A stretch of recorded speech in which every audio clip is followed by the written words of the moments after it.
kepala tentara Romawi yang kerjanya malah nangkep-nangkepin pengikut Yesus gitu.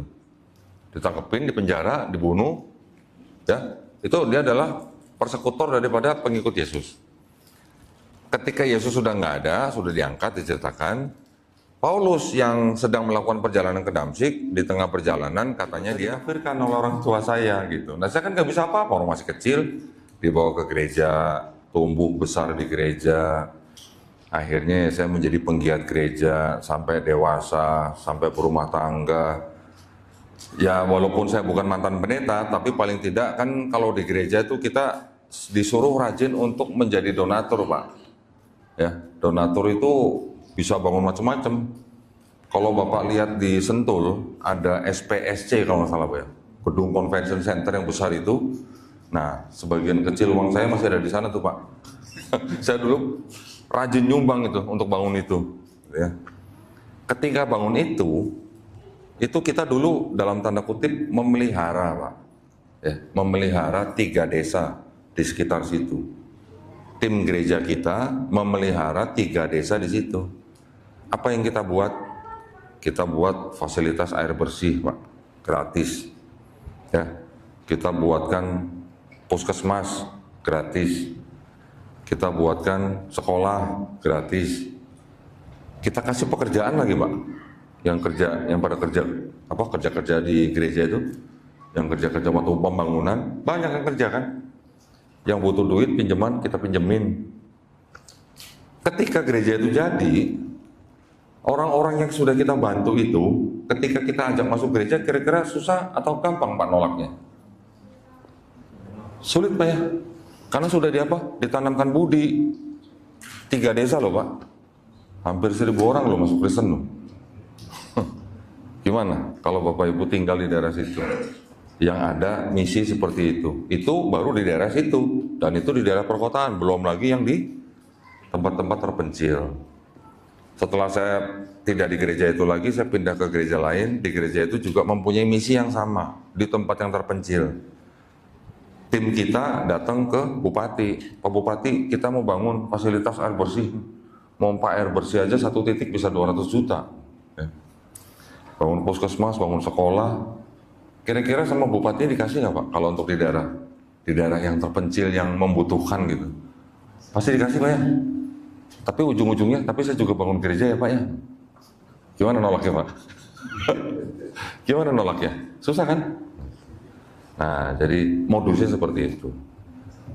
Maka itu kita yang ada, ya ini Villa Nusa Indah kan termasuk di kota lah ya.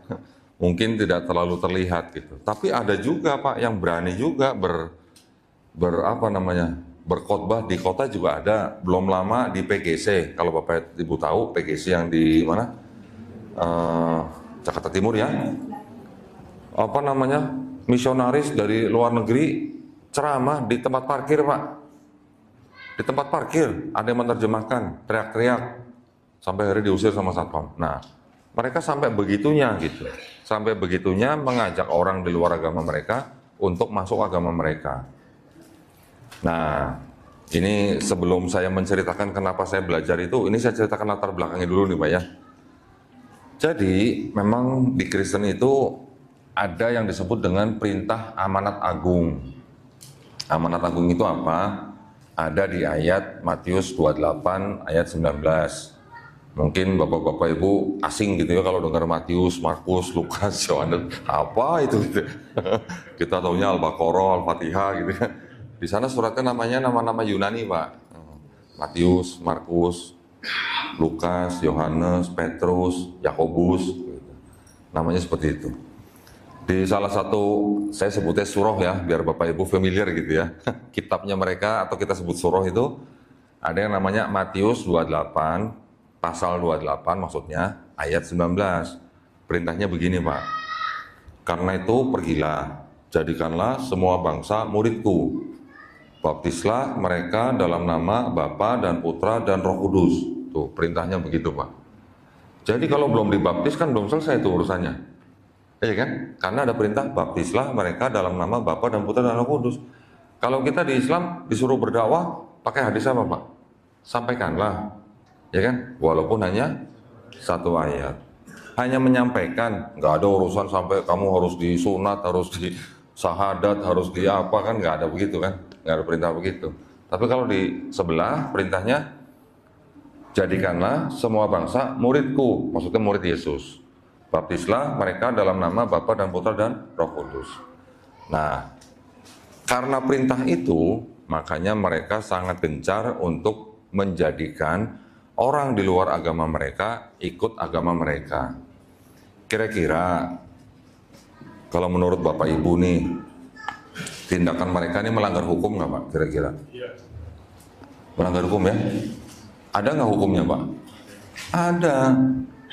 Namanya apa? Ya benar, memang walaupun Undang-Undang Dasar 1945 menyatakan di pasal 29 bahwa setiap warga negara dijamin haknya untuk memeluk dan menjalankan agamanya dan keyakinannya masing-masing. Betul, itu dijaga haknya. Tetapi untuk mensiarkan agama kepada orang yang sudah beragama itu ada aturan lain gitu. Itu bukan di Undang-Undang Dasar 1945. Adanya di mana? Keputusan bersama. Surat keputusan bersama Menteri Agama dan Menteri Dalam Negeri nomor 1 tahun 1979. Nah, apa yang diatur di situ? Mensiarkan agama kepada orang yang sudah beragama itu dilarang. Tidak boleh. Melalui cara-cara yang diatur juga di situ ada yang disebut apa? Door to door misalnya, dari pintu ke pintu istilahnya. Ya. Saya sampai kemarin saya masih dapat video misionaris-misionaris yang datang ke rumah orang-orang Islam menawarkan agama mereka. Masih sampai kemarin. Jadi itu masih dikerjakan sama mereka, masih ada, mau diakui nggak diakui, memang masih terjadi. Gitu. Jadi bapak-bapak, ibu-ibu nih jangan leha-leha gitu ya. Bisa aja sewaktu-waktu rumah bapak, rumah ibu didatangi sama mereka, misionaris gitu. Nah, sekarang kalau misalnya mereka datang ketok-ketok, apa yang mereka katakan? Selamat pagi, selamat siang, selamat sore, ibu, bapak, kami dari grup relawan ini misalnya, kami ingin mengabarkan kabar baik gitu. Begitu dengar kabar baik kan siapa orang nggak senang kabar baik ya? Apalagi kalau mereka bilang kami ingin memberikan kabar keselamatan gitu. Waduh, kalau kabar baiknya menang lotre masih mending. Ini kabar keselamatan katanya. Nanti mereka dengan cara-cara seperti itu, cara yang lembut, mereka nanti akan membujuk Bapak untuk mendengarkan mereka. Mendengarkan mereka, membaca brosur mereka, membaca pamflet mereka, sampai akhirnya nanti mereka berusaha mengajak Bapak ke dalam agama mereka. Gitu. Itu belum termasuk mereka-mereka yang membawa dokumen-dokumen yang istilahnya mirip dengan dokumen-dokumen kita. Contohnya apa? Mereka punya Bible yang judulnya apa? Injil. Nah, tulisannya Kitab Suci Injil. Yesusnya ada nggak di situ? Nggak ada Yesus. Adanya Isa Al-Masih. Nah, tuh, Pak, Isa Al-Masih juga, kita juga percaya Isa Al-Masih gitu. Tapi nanti ujung-ujungnya mereka kan bilang Isa Al-Masih adalah Allah itu sendiri gitu. Ya. Nah, itu harus sangat berhati-hati. Kenapa? Akhirnya saya mempelajari hal itu setelah saya masuk Islam tahun 2014. Ya, saya awalnya hanya ingin membekali diri saya sendiri, karena kan keluarga besar saya semuanya Kristen, Pak. Keluarga besar saya semua Kristen. Tapi sebelum saya masuk Kristen, ayah saya udah masuk Islam duluan. Sekitar 7 tahun sebelum saya masuk Islam, ayah saya udah masuk Islam duluan. Tapi memang ayah saya masuk Islam bukan karena penelitian, tapi karena pergaulan. Ya, banyak teman-teman yang Muslim, akhirnya dia masuk Islam. Waktu itu orang tua saya sudah bercerai. Nah, waktu papa saya masuk Islam, ya saya biasa-biasa aja, karena saya juga tumbuh besar di kampung yang Islam gitu ya. Tetapi setelah papa saya masuk Islam, itu malah saya akhirnya mendapatkan kesan lama-lama Islam ini kok seperti gimana ya? Seperti agama yang senangnya ribut bro gitu. Bener. Jadi ini pandangan di luar Islam ya Pak ya. Mungkin bapak-bapak juga kalau lihat ormas-ormas juga mungkin ngelus dada kali ya. Ormas ini ribut di sono, sweeping di sini, tawuran di sono. Kan kita biasa ya melihat begitu di media ya. Nanti kita melihat lagi di luar negeri ada ISIS lah, ada apa dulu yang WTC lah gitu kan. Jadi Islam di seluruh dunia memang difitnah menjadi agama yang disebut atau mendekati agama teroris gitulah ya. Dan orang-orang di etnis kami, etnis Tionghoa, itu memang masih punya stigma yang kurang baik terhadap agama Islam. Walaupun kami hidup di negara Indonesia, hidup di kampung Islam, tetapi stigma keluarga kami yang etnis Tionghoa ini masih belum bersih gitu. Karena apa? Karena dulu ketika masih zaman penjajahan Belanda, kan etnis-etnis ini kan dikelompok-kelompokkan sama Belanda, ya kan? Ada Cina, ada India, ada Arab, ada pribumi, kan begitu. Nah yang Cina ini kan sering diberikan kesempatan untuk berdagang ke Belanda gitu. Nah jadi ketika Belandanya pergi, kayak suku kehilangan induk semang gitu, ya kan? Nah ketika induk semangnya pergi, Belandanya pergi, akhirnya mereka kan kalau nggak ke Konghucu atau Buddha, ya ke Kristen, agama yang partner bisnis mereka dulu ikuti gitu. Nah karena budaya Belanda yang dibawa ke Indonesia, akhirnya kan juga banyak orang Tionghoa yang mengikuti budaya Belanda, ya, yang dulunya pakai baju budaya Cina, sekarang kalau ke pesta pakai budaya apa? Baju jas, baju pengantin Barat gitulah budaya. Jadi akhirnya memang banyak orang Tionghoa yang masuk agama Kristen gitu. Oke, belum lagi dulu pada waktu G30 SPKI, ketika kejadian itu kan orang-orang Tionghoa juga diberi pilihan, mau tetap tinggal di Indonesia tapi ganti nama atau balik ke RRC gitu kan. Papa saya termasuk yang tetap tinggal di sini ganti nama gitu.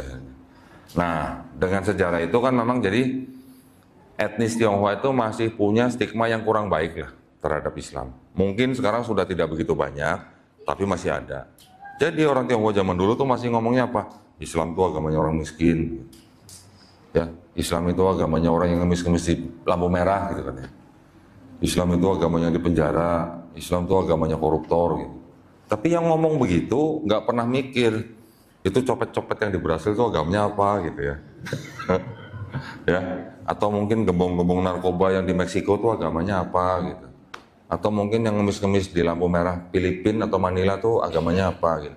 Jadi etnis yang dengan pendidikan tertentu terbatas memang wawasannya juga mungkin tidak luas gitu ya.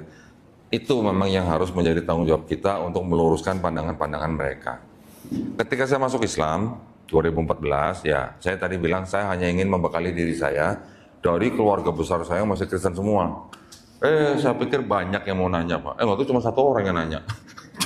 Cuma kakak perempuan saya yang tanya. Ini kalau kakak adik kan biasa ngomongnya kan pakai gua lu gitu Pak kalau di keluarga. Lu ngapain masuk Islam gitu kan? Saya bilang, gua mau ikut Yesus gitu. Dia bingung karena orang Kristen selama ini mikirnya mereka adalah pengikut Yesus gitu. Saya bilang enggak, selama ini kita nggak ikut Yesus, selama ini kita ikut Paulus sebenarnya. Saya kasih ayat-ayatnya gitu. Ternyata memang yang saya kasih ayat itu adalah ayat yang dimana Yesus tidak pernah ajarkan gitu. Ya karena kakak saya juga mungkin masih termasuk awam, akhirnya dia cuma ya sudahlah masing-masing gitu. Alhamdulillah keluarga saya memang bukan keluarga yang terlalu bagaimana gitu loh ya. Nah dari situ, karena sebelum masuk Islam saya sudah mempelajari ulang kitab saya, dan kemudian waktu itu saya pengen berdakwah. Maksudnya ingin membagikan ilmu Bible itu lewat mana, saya belum ada saluran gitu Pak. Istri saya yang kasih saran, itu aja terjemahin video-video debat yang di Inggris tuh. Jadi di Inggris Pak, itu ada lapangan besar, ada taman yang besar, namanya Hyde Park. Di taman itu ada pojokan itu namanya tempatnya Speaker's Corner. Kalau Bapak Ibu pernah nonton, cari aja di Google Speaker's Corner, itu akan muncul. Tempat itu sudah puluhan tahun dipakai untuk orasi, untuk debat gitu. Apapun di situ, mau Sikh, mau Islam, Kristen, Hindu, Syiah juga ada, Yahudi juga ada gitu. Tapi yang belakangan ini memang yang banyak menggunakan itu yang Kristen dan Islam. Dai-dai kita juga banyak di sana, yang mana mereka berdebat dengan kaum kufar di sana, tapi dengan cara yang baik ya. Saya juga tertarik, saya banyak mendapatkan ilmu di situ. Karena yang berbicara di situ bukan orang-orang pinggir jalanan semua. Orang-orang akademisi juga banyak yang berdebat di situ, ya. Yang ahli sejarah, yang ahli evolusi, yang ahli agama, yang ahli teologi, macam-macam. Jadi ketika saya menerjemahkan video-video yang debat di Inggris itu selama hampir 2 tahun, saya juga mendapatkan banyak ilmu, gitu ya. Alhamdulillah tahun 2020 saya masuk ke dalam sebuah yayasan, yaitu Yayasan Pembina Mu'alaf At-Tauhid, pusatnya di Surabaya. Ketika saya masuk di yayasan itu, saya melihat gairahnya atau girohnya sama dengan saya gitu. Karena yayasan ini ternyata menempuh jalur perang pemikiran atau debat lah gitulah. Debat tapi harus dengan cara yang paling baik gitulah, seperti perintah di Quran. Jadi akhirnya saya senang bergabung dengan yayasan ini. Saya melihat mereka mengadakan arena untuk berdebat walaupun secara online. Tetapi saya melihat teman-teman yang berdebat itu kurang literasi. Akhirnya saya beri masukan dan segala macam. Saya juga memberi kajian di teman-teman. Malah saya ditunjuk jadi ketua Litbang. Habis ditunjuk jadi ketua Litbang, malah saya disuruh, Pak Dondi minimal setahun harus debat 2 kali dengan pendeta ya gitu. Ya saya siap aja gitu. Jadi tugas saya memang dalam setahun saya harus debat minimal 2 kali face to face, debat dengan pendeta. Tujuan kita berdebat dengan pendeta itu bukan kita mau menjelek-jelekan pendetanya, bukan. Kita hanya beradu argumentasi yang mana hasil dari debat itu kita harapkan ditonton oleh orang-orang juga yang belum muslim gitu. Kalau pendetanya debat, masa yang jemaatnya nggak nonton gitu kan? Ya kan?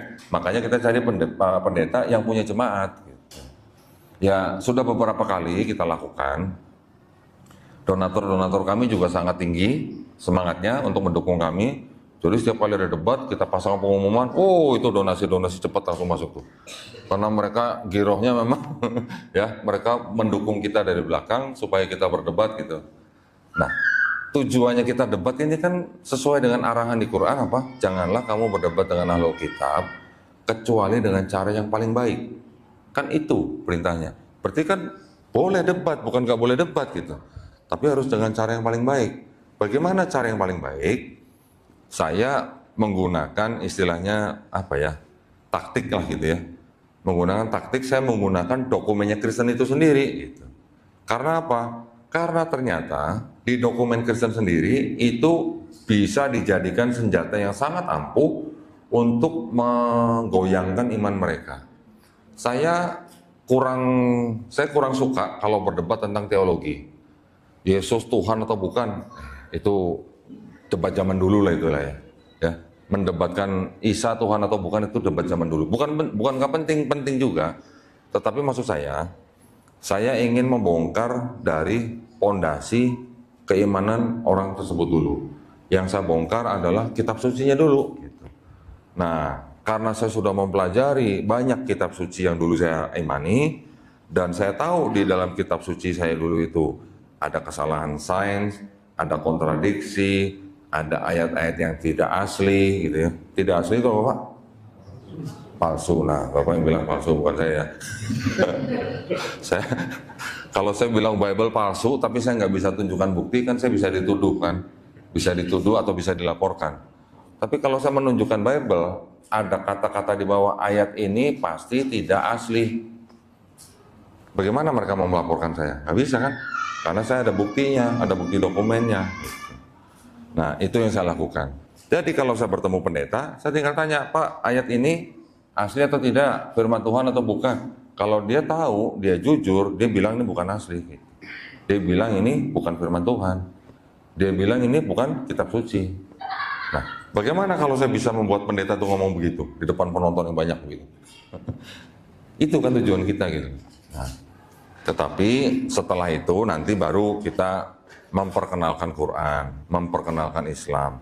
Sekarang saya di tempat studio saya ya alhamdulillah ya berkat dakwah kita di medsos. Alhamdulillah sekarang banyak orang-orang yang belum muslim, saya bilangnya belum muslim, Pak. Karena suatu saat dia bisa muslim kan ya. Banyak sekarang orang-orang yang belum muslim menghubungi saya, minta ketemu saya, datang diskusi. Alhamdulillah ada yang syahadat, ada yang nggak syahadat juga alhamdulillah gitu. Saya hanya memberitahukan apa yang saya punya dari dokumen mereka sendiri gitu. Ketika mereka melihat ya ada yang nangis, habis baca ditutup nangis. Akhwat gitu. Ditutup Pak, Bible-nya ditutup, nangis. Saya tanya, kenapa nangis? Berarti selama ini saya dibohongin sama gereja ya? Bukan saya ngomong, saya bilang gitu.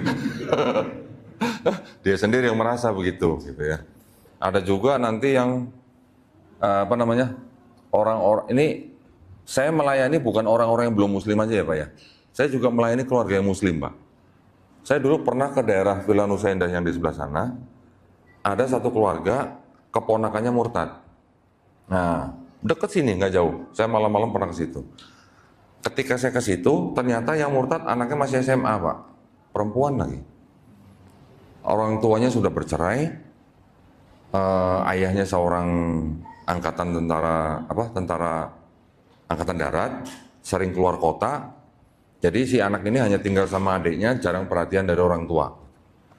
Ketika dia sedang ke minimarket, keluar dari minimarket, ketemu pendeta. Ngobrol-ngobrol, besoknya diajak ke gereja, dibaptis. Gimana Pak? Kalau punya anak begitu gimana Pak? Gimana Pak? Bisa kan dicoba kita bayangin rasanya gimana gitu. Ya, oke, tentaranya itu sudah mendatangi gerejanya, sudah mendatangi pendetanya, tapi kan pendetanya bisa bilang apa? Lah ini kan kita nggak ada paksaan. Kan kita nggak maksa, kan dia sendiri yang mau. Nah, kalau Bapak mau bilang larang anak Bapak, jangan larang pendeta gitu. Ya, mereka bilangnya begitu, tetapi kan mereka dulu yang biasanya mengajak gitu. Ketika saya ketemu anak itu, saya tanya, kamu udah berapa lama di gereja? Udah sekian minggu lah gitu. Kamu udah diajarin apa? Udah disuruh baca Bible. Baca yang mana? Perjanjian baru. Perjanjian lama belum? Belum. Kenapa? Tahu nggak? Nggak tahu. Saya bukain perjanjian lama. Kamu baca ayat 1 sampai 20 ya, silakan baca. Ketika dia baca Pak, baru ayat 1, 2, 3, ditutup. Ih, kok begini? Kata gitu. Jadi ceritanya porno gitu Pak. Bahasanya vulgar gitu. Anak perempuan SMA baca begitu, kan kaget gitu. Langsung ditutup, ih isinya kok begini. Nah, itulah makanya kamu belum boleh baca perjanjian lama. Ya alhamdulillah dengan beberapa kali komunikasi, saya terakhir malah nggak dengar kabarnya lagi ketika dia udah pulang ke puncak. Saya nggak tahu ketemu dengan orang tuanya bagaimana. Tetapi ini menjadi pelajaran buat kita semua. Anak-anak kita itu sangat-sangat rentan di luar rumah. Ya Pak ya, anak-anak kita tuh sangat rentan di luar rumah.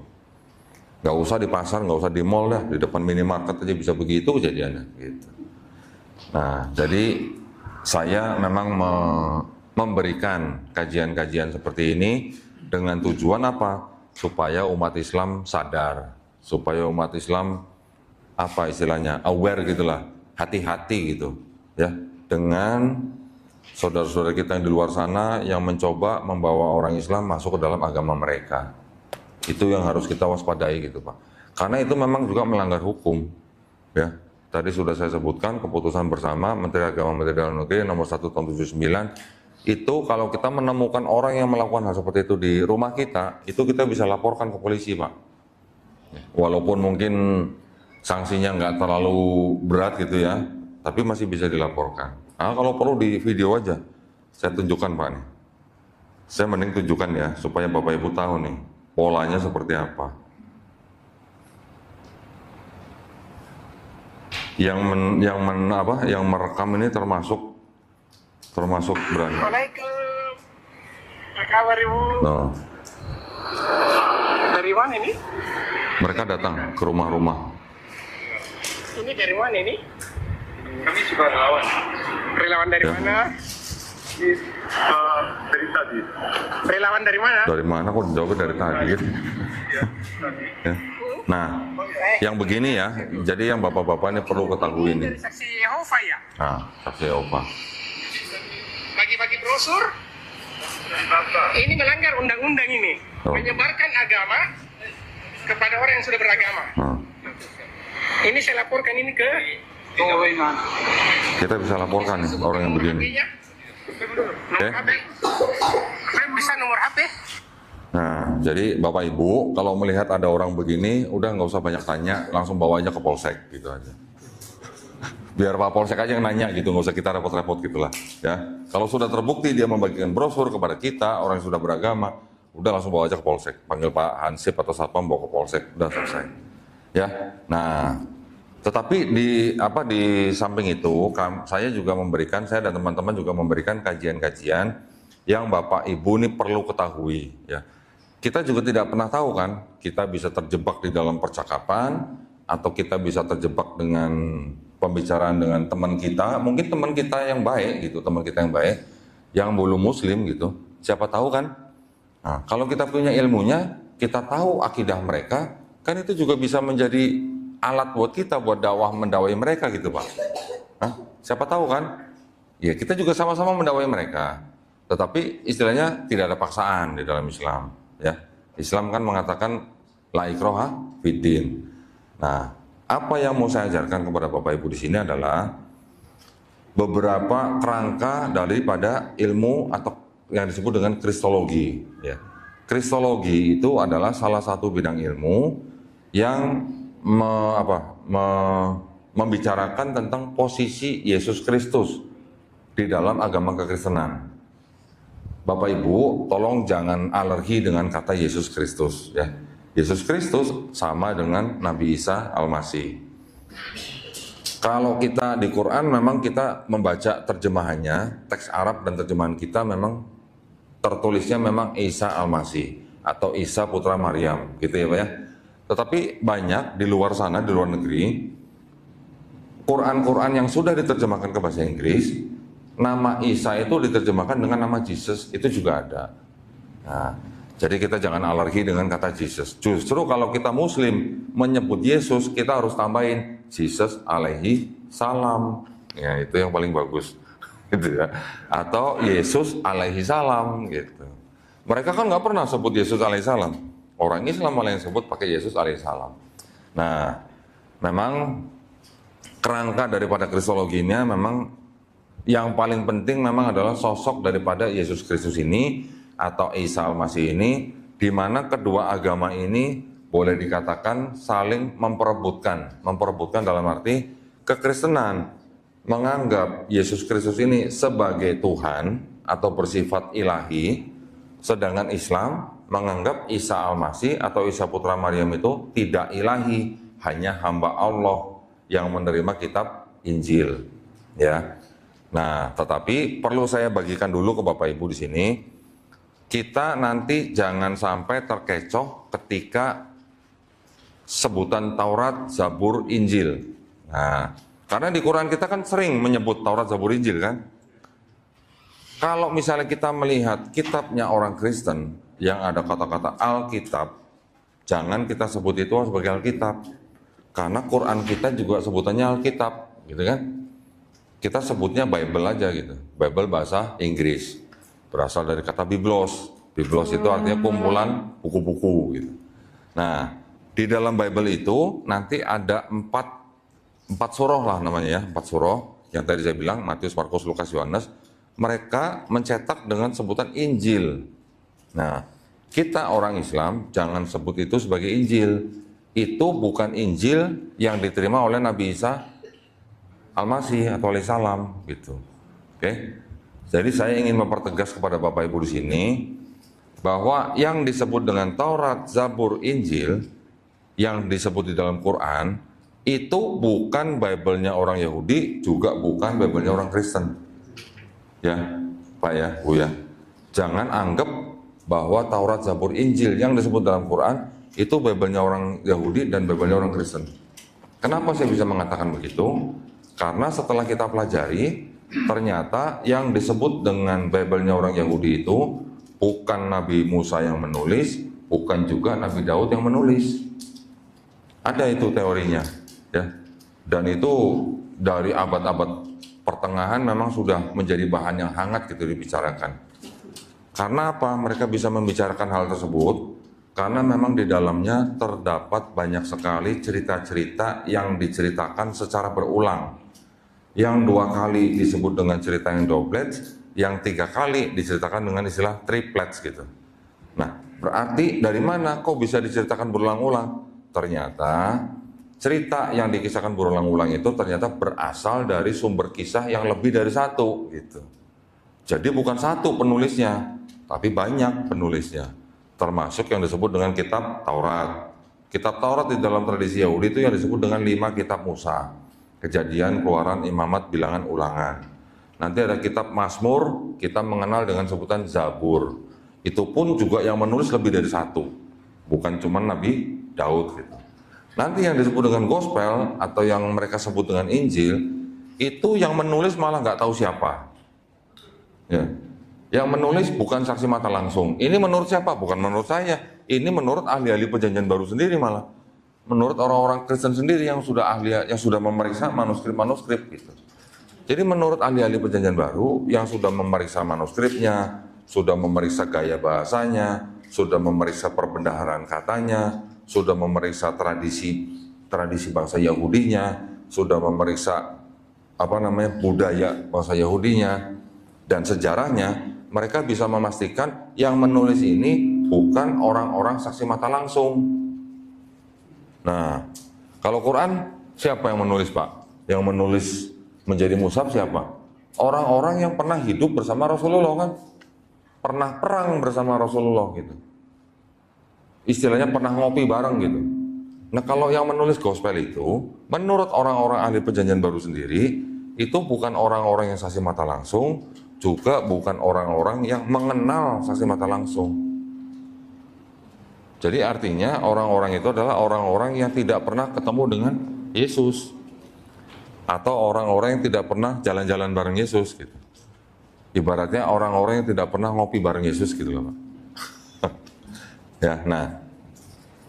Kalau kita kan punya tradisi di dalam hadis, kan ada tingkatan, ya kan? Ada sohih, ada hasan, ada doif, ada maudhu, nanti ada mungkar lagi gitu kan. Kalau matanya jelas, sanadnya jelas, perawinya jelas, semuanya masuk kriteria yang sohih, baru hadis itu bisa disebut sebagai sohih. Itu ada matanya, jelas matanya, ada sanadnya, ada perawinya. Nah, kalau yang di gospel itu, perawinya siapa? Gak ada. Perawinya itu hanya berdasarkan pendapat daripada bapak-bapak gereja di abad kedua. Yang pertama siapa? Santo Papias mengatakan, oh ini tulisan Matius, ini tulisan Markus. Itu di tahun 135 Masehi. Nanti ada lagi bapak gereja yang lain, Santo Irenaeus. Oh, ini yang menulis Matius, juru pungut cukai. Oh, ini Markus yang menulis, ini muridnya Petrus. Oh, ini Lukas yang menulis, ini tabibnya Paulus. Oh, ini menulis Yohanes, anak Zebedeus gitu. Jadi ternyata penamaan daripada gospel-gospel mereka itu juga sebenarnya sangat-sangat tradisi. Gitu. Bukan seperti tradisi hadis kita gitu. Jauh kalau dibandingkan dengan hadis kita itu jauh sekali. Tidak ketahuan siapa perawinya gitu. Karena di dalam 4 gospel itu tidak ada ayat yang berbunyi aku bernama Matius menulis untuk siapa gitu, nggak ada. Aku bernama Markus menulis untuk siapa juga nggak ada. Beda dengan surat-surat yang disebut dengan surat-surat Paulus.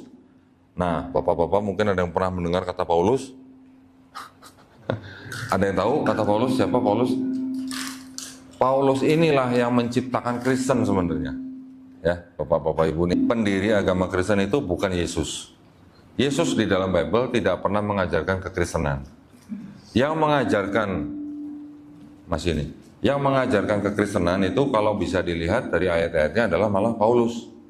Nah, jadi kalau kita mendengar sosok Paulus ini diceritakan di dalam Bible itu adalah yang dulunya adalah orang yang memang usianya cuma beda 4 tahun sama Yesus usianya, ya. Tetapi secara fisik nggak pernah ketemu. Dia adalah sebelumnya adalah warga negara Romawi, yang mana dia itu malah dulu menjadi istilahnya kepala tentara Romawi, yang kerjanya malah nangkep-nangkepin pengikut Yesus gitu. Ditangkepin, dipenjara, dibunuh, ya. Itu dia adalah persekutor daripada pengikut Yesus. Ketika Yesus sudah nggak ada, sudah diangkat, diceritakan, Paulus yang sedang melakukan perjalanan ke Damsyik, di tengah perjalanan katanya dia melihat cahaya, mendengar suara. Ya. Kemudian diceritakan sempat buta, akhirnya sembuh, kemudian dia menjadi orang yang memberitakan tentang Yesus. Gitu ya. Nah, Paulus ini yang mengangkat dirinya sendiri menjadi rasul. Bapak Ibu jangan bingung dengan sebutan rasul. Rasul di dalam Kristen itu bukan nabi yang menerima risalah, bukan. Rasul di dalam Bible itu artinya hanya disebut sebagai pengikut Yesus gitu. Oke, jadi artinya beda sama rasul di Islam.